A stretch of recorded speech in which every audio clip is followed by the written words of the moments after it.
Talking about mobile, we've been talking about mobile at NCI for a very long time. And there was always the question of, well, where do we start? Because for us, it's not a simple matter of taking all of our content and saying, well, make it all available. We have, depending on how you count it, 35 to 50,000 pages of content. We have to really prioritize, what's the content that's really most important to get out. So, as we approach this question, we really focus on content strategy as our focus. That is the heart of what we do.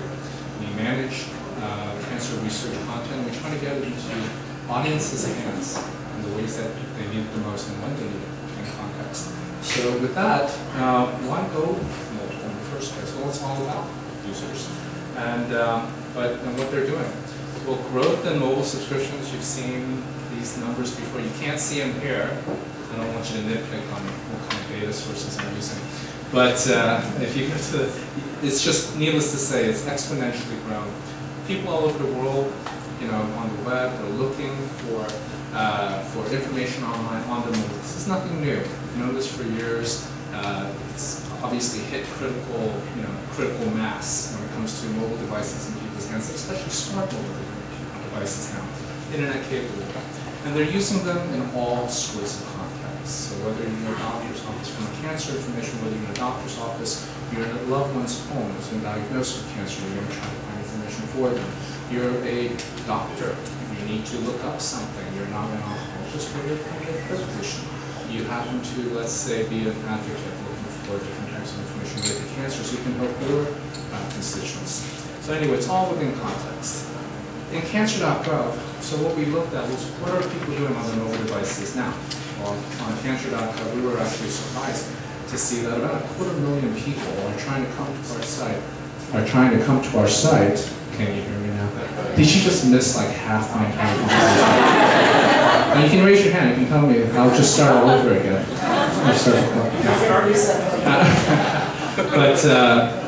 But even on cancer.gov, we have about 250,000 people coming every month. And it was an obvious opportunity for us to learn more about these people. So we did. We figured out who they were, what kind of content they were looking for. And so if you look at that, well, how do they want to consume it, right? So go to the next one. Well, how do we go mobile, right? We decided a long time ago, at the beginning of this journey for us, it's been about a little over a year for us, that we were not going to do mobile apps. Okay, there's plenty of people out there who are going to do some amazing things with our data. There's some apps right up there already that take NCI information and do some very cool things with it. So there's plenty of people out there who's going to do good things with apps. But so we decided to go actually mobile web instead, because we realized we're a pretty good company, New York Times, AIDS.gov, and so on. But what we really realized, and the team, as we talk about, is that there's plenty of people who's going to build great apps using our data, but no one's going to build a mobile version of cancer.gov. Only we can do that. So that's what we focused on. And what content then, of those 35 to 50,000 pages of content, do you look for? Well, we tried to see from this 250,000 people where they're going already. And where they're going are to these types of web pages. Now imagine on your BlackBerry or on your not too smart device, going through this content. But we actually have about 250,000 people right now trying to struggle through this content because they need it. They need it for all different types of reasons, very important reasons. So, in terms of the first phase, this is mobile, kind of like you're really in the public, the first to see this, so I'm honored to show it to you.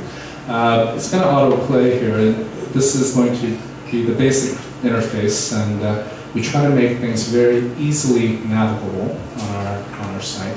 Not all of our content is mobile accessible, but what we're looking at is in-context use of our content and trying to understand that very clearly before we optimize existing content for those purposes. And what tasks are they specifically trying to accomplish? So we have it in Spanish as well, all of our dictionaries, all of our core cancer.gov content eventually, I hope, at least what's relevant, will be made available on m.cancer.gov. So with that, it's coming to your device in February, and it's maybe next week. Right? So if I'm off by a few days or a week, forgive me, but you'll be able to go to m.cancer.gov, and it should be smart enough to know that you're using a mobile device. If on your iPad, it'll just go take you to the full website, but any smart device, it should take you to your mobile. Okay?